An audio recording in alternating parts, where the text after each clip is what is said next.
Next, rate of reaction किस किस factor पे डिपेंड करता है, वो सब फैक्टर्स देखते हैं। The rate of reaction depends on the following three factors. The rate of reaction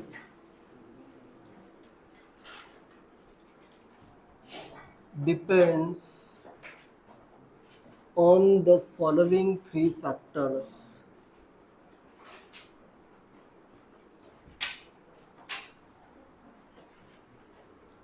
सोच के बताओ कौन कौन से फैक्टर पे रेट डिपेंड कर सकता है।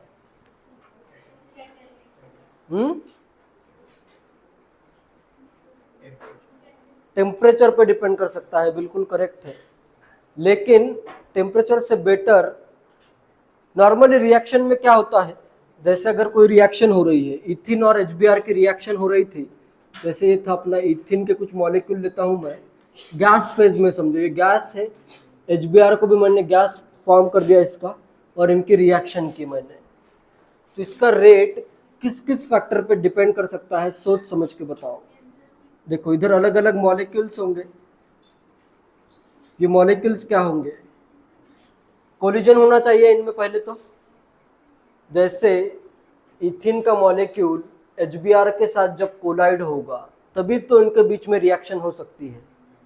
तो फर्स्ट फैक्टर है इसमें number of collision between the reacting molecules.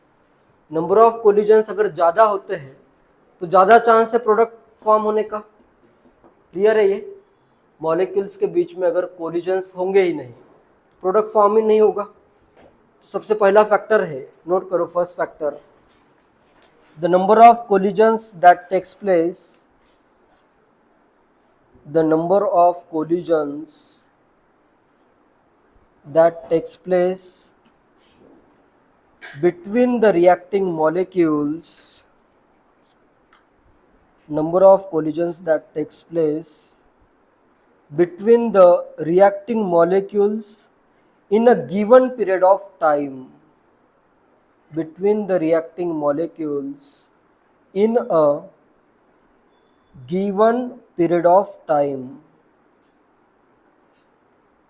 in a given period of time।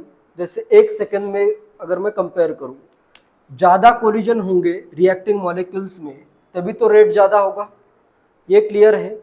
Higher the number of collisions greater chance है, ज़्यादा चांस है कि वो प्रोडक्ट में कन्वर्ट हो।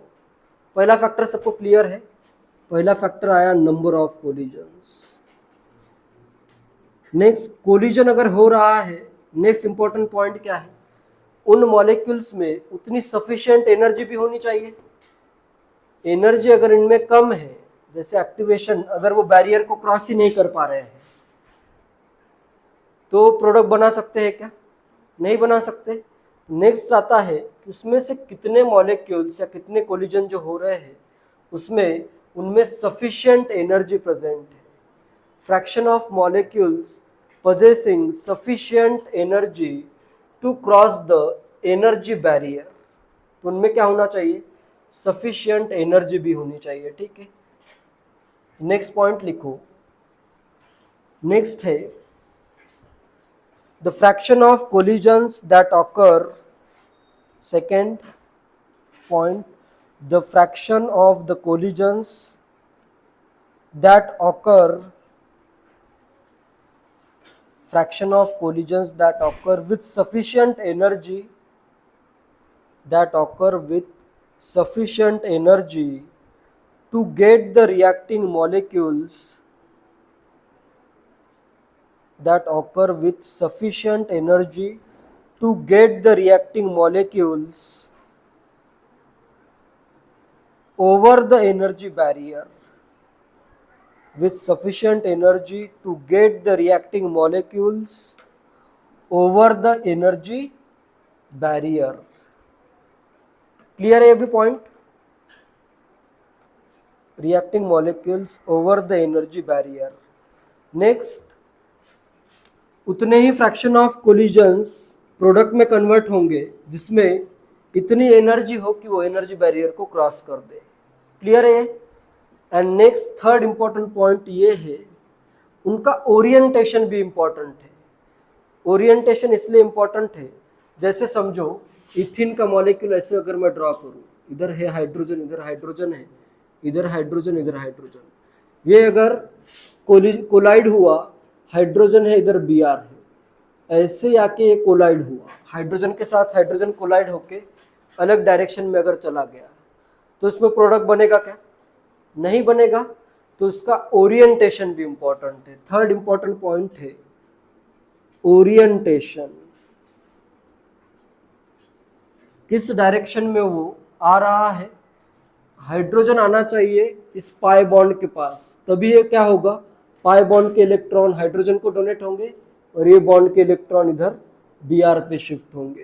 तो इसका ओरिएंटेशन भी इंपॉर्टेंट है। तो थर्ड लिखो, third, the fraction of collisions, the fraction of collisions that occur with the proper orientation,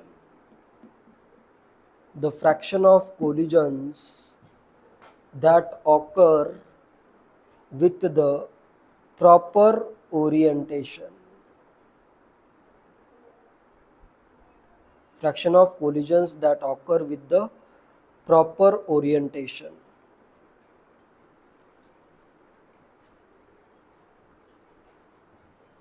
तो मैं ये कह सकता हूं, rate of reaction is equal to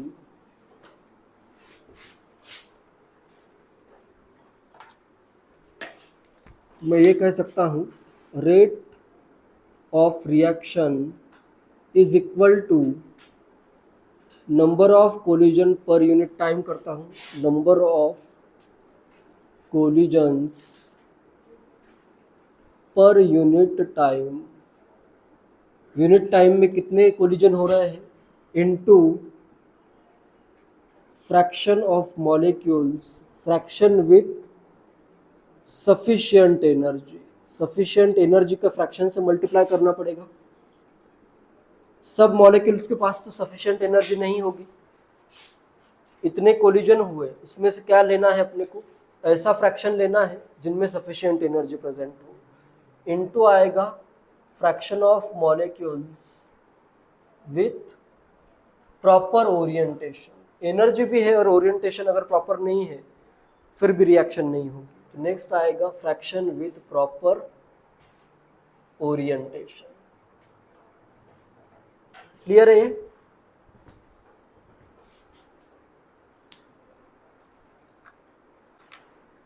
तो अपने पास रेट ऑफ रिएक्शन आया, number of collisions per unit time into fraction with sufficient energy into fraction with proper orientation. तो इसमें अगर रेट मुझे इंक्रीज करना है तो मैं दो पॉसिबिलिटीज है रेट इंक्रीज करने के लिए, मेनली दो पॉसिबिलिटीज है। अगर मैं नंबर ऑफ कोलिजन्स इंक्रीज कर दूं तो क्या रेट बढ़ जाएगा, बढ़ेगा ना रेट। तो अगर मैं कॉन्सेंट्रेशन ऑफ रिएक्टेंट इंक्रीज करता हूं, कॉन्सेंट्रेशन ऑफ रिएक्टेंट अगर मैं इंक्रीज करूं, कॉन्सेंट्रेशन ऑफ रिएक्टेंट्स अगर मैं ये इंक्रीज कर दूं तो क्या होगा, उनमें जो कोलिजन्स हो रहे हैं वो भी क्या हो जाएंगे, इंक्रीज होंगे। गिवन इतना स्पेस है, इसमें अगर ज़्यादा मॉलिक्यूल्स है रिएक्टेंट्स के, कॉन्सेंट्रेशन ज़्यादा मतलब number of molecules per unit volume ज़्यादा, तो इनमें कोलिजन भी क्या होगा, ज़्यादा होगा। तो ज़्यादा अगर कंसंट्रेशन है तो इस केस में रेट ऑफ रिएक्शन क्या हो जाएगा, बढ़ जाएगा। तो rate of reaction can be change by changing the concentration of reactants. Next point note करो, increasing concentration of reactants, increasing concentration of reactants, increasing concentration of reactants increases the rate of reaction, increases the rate of reaction because increases the rate of reaction because it increases the number of collision, because it increases the number of collisions that occur in given period of time, because it increases the number of collisions that occur in given period of time।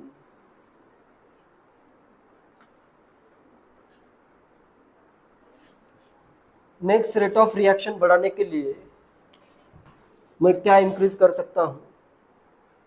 Temperature को अगर मैं increase करूँ तो क्या होगा? Fraction with sufficient energy बढ़ जाएगा, सब मॉलिक्यूल्स की एनर्जी बढ़ेगी, तो फ्रैक्शन विथ सफिशिएंट एनर्जी भी बढ़ेगा, और ज़्यादा टेम्परेचर पे मॉलिक्यूल्स की स्पीड भी ज़्यादा है। मॉलिक्यूल की स्पीड अगर ज़्यादा है तो कोलिजन्स भी क्या हो जाएंगे? बढ़ जाएंगे।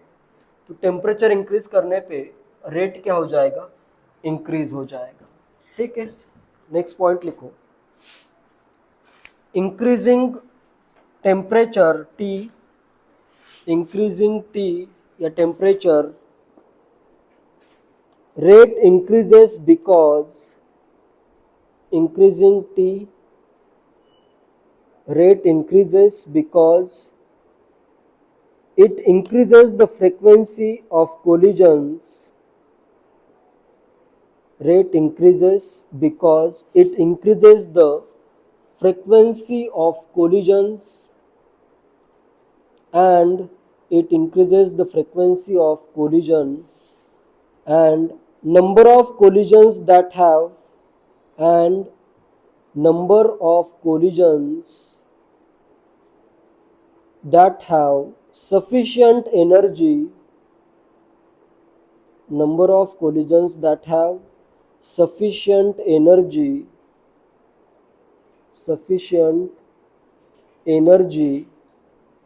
to get the reacting molecules, sufficient energy to get the reacting molecules over the energy barrier, to get the reacting molecules over the energy barrier.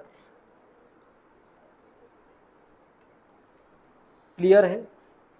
Concentration बढ़ाने पे रेट बढ़ सकता है क्योंकि उसमें नंबर ऑफ कोलिजन्स बढ़ रहे हैं। टेम्परेचर बढ़ाने पे भी रेट बढ़ सकता है क्योंकि उसमें कोलिजन की फ्रीक्वेंसी या नंबर ऑफ कोलिजन्स तो बढ़ ही रहे हैं, साथ में number of molecules possessing sufficient energy या एक्टिवेशन एनर्जी वो भी बढ़ रहे हैं। तो टेम्परेचर बढ़ाने पे जनरली रेट बढ़ जाता है। क्लियर है दोनों पॉइंट्स?